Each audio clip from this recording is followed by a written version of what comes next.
Kami nga mga psychiatrist, psychologist, kaya binamon may trauma bla. Isusunod mo yung mga trauma.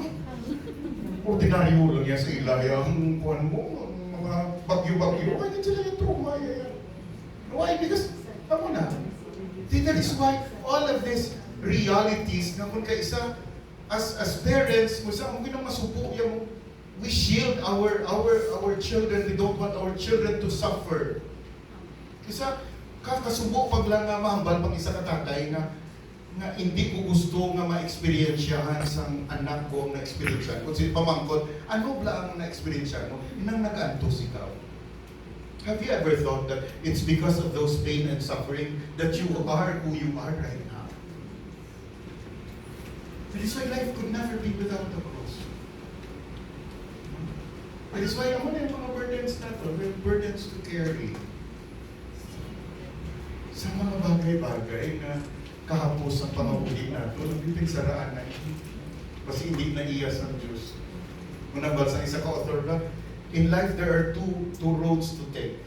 One is easy and its only reward is that it is easy. Kaya wala nga yan, tiyapo siya, tiyanukin. Why na siya kang lugar? You don't have meaning. Kaya mo na, when Satan tempted Jesus, there were all temptations of power, the power of material possessions, the power of popularity, and the power of position. Because supugin na yan atong experience. Na when we want life to be comfortable, isa dira nagapailayo kita sa Ginoo. We don't talk about meaningless sufferings. Di mo na kung isa, gusto ta pahapuson ang mga bagay-bagay. That is why I was talking to a sister the 2 days, Thursday and Friday, I gave a talk sa staff sa asilo di Manila, nakanto sila di sa Iloilo. Tapos pagkanto nila di tatagan ko sila one day na retreat. Tapos libot-libot sila sa Boracay, na ganin sila subong. Mga staff ni, no? And I was talking to sa superior, na si Linya Father. Dito siya nagtapok sa Israel. Dito siya kanina nagtugay sa Israel, kaya nagtuon siya to. Sila niya, Father, abi mo anong hambal sa mga Hudiyo sa atong country. Our country is paradise for them. Hindi na ay lagi siya ito. Siling sang sister, sila niya, ano, kay maayo amon itong soil, no, maayo amon buta. Kanami isang hambal sa Hudiyo. You know, sister, there are no bad soil, only bad farmers. Gusto ta mga buhay tapapos na. Amo na nga, magtaas gani ang price sa loto. Bako, grabe ka labas ang hila sa loto. Huwag kita ya kabalo, mas dako ang posibilidad na maigo ka sang kilat sang sa magtaog ka sa loto. Gusto tayo tapos lang eh. Yung hindi pwede na shortcut doon tayo ang mga bagay-bagay. Hindi amo na balaan. Amo na nga may magambal gani nga, Father, bata nyo, may tsansa si Chito Tagle nga mangin Santo Papa. Tapos ni mo, uy. Especially kung ang politikata di sa Pilipinas, dagong ito sa Vaticano, sigurado. Kaya nga, sa Europe yan, pagkatapos nga mag-close sabi ang voting precinct, pagkatapos ang closure, 24 hours, balano na kung sino daw. Sa Amerika, after 12 hours, balano na kung sino daw. Dili sa Pilipinas, wifi ka, voto ya, balano na kung sino daw.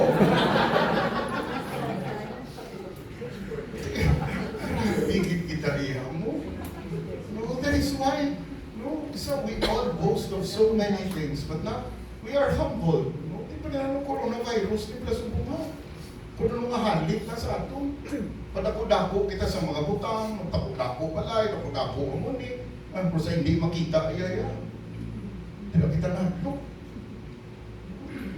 Kung nagaling nga ba, subong langgit sa history sa kalimutan, na mas maayo pa magutot ka sa mag-ubo ka.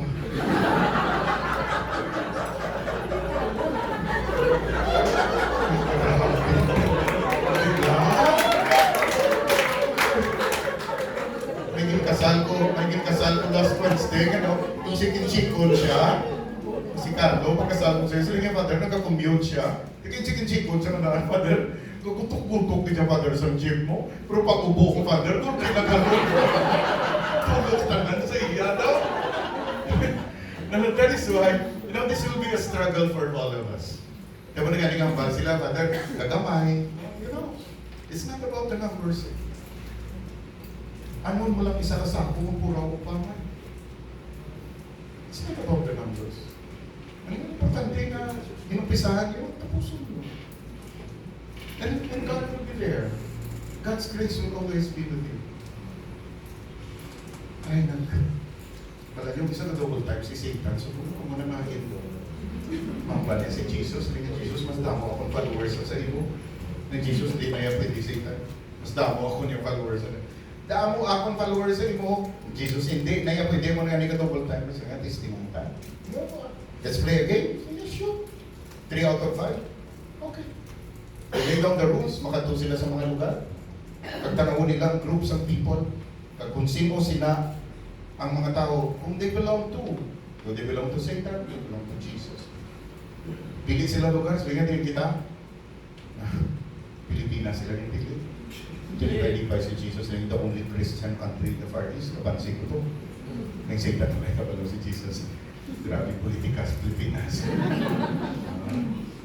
Pati kanto sila. Paglupad nila, gabi, abot sila, mabili street. Luya lawas ni Jesus eh. Damo ipatigpag mo. Siling ni Satan, look, Jesus, ako na mga tinao. 1-0. The following day, Miyerkules, siyempre, baklaran day, dito sila. Bigni Jesus, di na, perpetual na, mga tinao ko na tanaan. 1-all. Kanto sila sa Mindanao, mong dito pagbumba sa Mabusaya. Siling ni Satan, look, followers ko na tanaan. 2-1, 1 to go. Kanto sila sa Cebu, Busang Dominio man. Siling ni Jesus, tawa ko na tanang 2-all. Deciding din kita. May balik sa kanto na matas panaya. Din kita, Iloilo syempre. Din kita sa Iloilo, hindi, din pa ta. Din kita mga to. Mansyo mo tayo lang. Kanto nila, grabe. BCLB.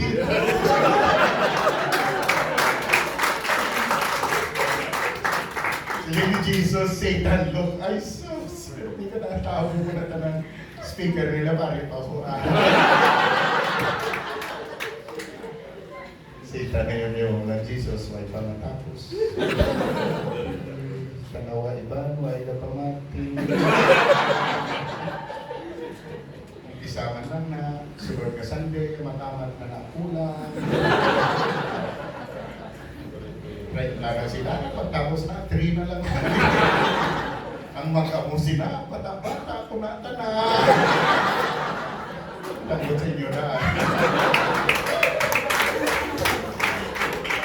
Kada matintan ka mo nga daw, tamalan ka mo magkanto din. Tumtumano lang. Jesus is waiting for you and Satan is smiling. We don't allow that. That is why the risk of the incarnation, the restraints of the passion. Why? Satan do not want us to suffer. That is why it's hard to imagine a crossless Christ and a Christless cross. Muna balila, Satan could appear in any form, but Satan could never appear in the form of the crucified Christ. Gusto ni Satan na yan. Pangabuhig tayo yan. Namin lagi niya. Why na kasi mga nukaya kay Satan? No? The restraints of the passion and the rewards of the resurrection. Why do we celebrate the Lord's Day on a Sunday? Because Jesus rose from the dead on a Sunday. That's the great difference between the Jews and the Christians. Hindi tanan nga Hudiyo nanging Kristiyano, ang Judeo-Christian. May Hudiyo nga nagpabilin nga mga Hudiyo. Kag wala sila sing New Testament, Old Testament ka na ila Bible.